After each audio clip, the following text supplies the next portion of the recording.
কার্তিক পুজোর দিন তো সম্পূর্ণ নিরামিষ হয়, তাই তার পরের দিন হয়েছিল চিকেন, পোস্ত, শাক ভাজা।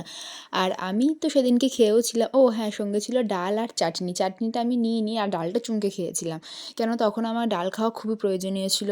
আর সন্ধ্যাবেলায় সবাই প্রায় বাড়ি চলে গেছিলো, আর তখন আমি দেখলাম আমার শোকেস আলমারির হাল এরকম অবস্থা করেছিল আমার বড়মশাই। আমার তাকগুলো না, ওর জামা প্যান্টগুলোও নিয়েছিল, বেরিয়েছিল, পড়েছিল, তো সেই কারণে তো ভাবলাম একটু গুছিয়েই দিই। আর মেয়েটা তখন ঘুমাচ্ছিল, আর তাই আমি এখন পরিষ্কার করতে শুরুও করে দিয়েছি।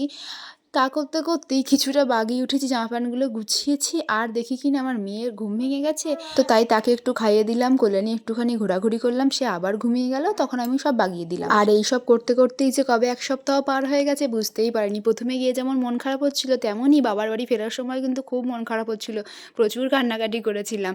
আর দেখো, আমাকে আনতে গেছিলো আমার মা আর দিদিভাই, আর আমার মেয়ে তো গাড়িতে উঠলেই প্রচুর পরিমাণে ঘুমায়, তাই সারা রাস্তা ঘুমাতে ঘুমাতেই এসেছে। আর গাড়িতে না আমাদের থেকে ব্যাগ বগেজ এসছে বেশি, তাই গাড়ির ড্রাইভার কাকু বলছে যে আর কোনো ব্যাগ বাকি আছে, মনে হচ্ছে তুমি তো পুরো বাড়িটাই তুলে নিয়ে এসছো। আর এবারে না আমি বাড়ি যাওয়ার সময় রিং লাইটটাও সঙ্গে করে নিয়ে গেছিলাম।